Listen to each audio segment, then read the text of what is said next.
Sa susunod na linggo, target naman ng Quinta Committee sa Kamara na talakayin ang pagtaas ng presyo ng karne sa merkado, sabi ni Quintacom Overall Chairman at Albay Representative Joey Salceda, kasama sa pag-uusapan sa pagdinig ang mais na naging contributor din sa food inflation. Mula sa naitalang overall inflation na 2.9% noong nakaraang buwan, 47.6% ang kontribusyon ng food inflation o katumbas ng 1.2 percentage points. Kabilang din ang karne sa nagtala ng mas mataas na annual increases kung saan 4.4% na ito mula sa dating 3.7%.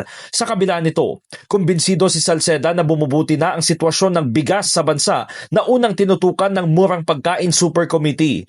Bumabaan niya ng 0.7% ang presyo ng bigas month on month at ang year on year ay 0.9%.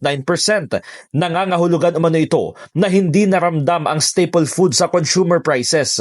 Giit ng kongresista, ang magandang senyales ay dulot ng mga ipinatupad na hakbang ng liderato ng Kamara bilang tugon sa mga pagdinig ng Quintacom. Asahan pa raw ang lalong pagbaba ng presyo ng bigas ngayong buwan at sa Pebrero.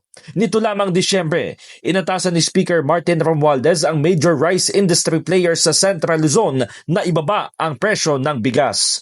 In the heart of changing lives, ito si Brigada Haji Caaminyo ng 105.1 Brigada News FM Manila, The Music and News Authority.